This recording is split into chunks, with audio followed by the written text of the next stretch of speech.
आणि आता बातमी आहे ती महाविकास आघाडीचे साताऱ्याचे उमेदवार शशिकांत शिंदेंची। नवी मुंबईच्या एपीएमसी पोलीस ठाण्यामध्ये शशिकांत शिंदे यांच्यावर गुन्हा दाखल झालाय। बाजार समितीच्या गाळ्यांच्या एफएसआय वाटपात घोटाळा केल्याचा आरोप शशिकांत शिंदे यांच्यावर करण्यात आलेला आहे। कमी दराने एफएसआय वाटल्यामुळे 62 कोटींचा सरकारी महसूल बुडवल्याचा आरोप आहे। कलम 406, 409, 420 आणि 34 अन्वये गुन्हा दाखल करण्यात आलाय।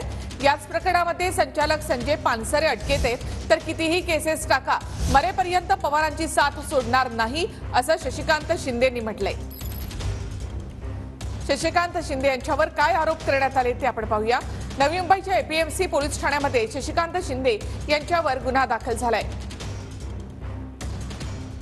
बाजार समितीच्या गाळ्यांच्या एफएसआय वाटपामध्ये शशिकांत शिंदेंनी घोटाळा केल्याचा आरोप आहे।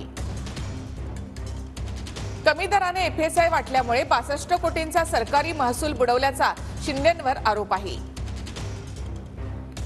मूल्यांकन दरापेक्षा कमी दराने एफएसआय वाटल्याचा संचालकांवर आरोप आहे।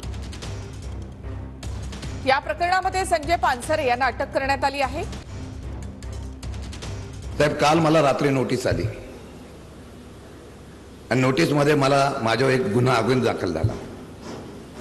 मी तुमची शपथ घेऊन सांगतो, मी खोटं बोलणार नाही। जो गुन्हा, जी घटना तांत्रिक दृष्ट्या दाखवण्याचा प्रयत्न करताय साहेब, काही झालं तरी हरेल। हे आत्ताच नाही, गेल्या 5-6 महिन्यापासून माझ्यावर दबाव चाललेला आहे। साहेबांना कल्पना आहे, 1 केस 2 केस, अजून किती केसेस टाकायचे टाका।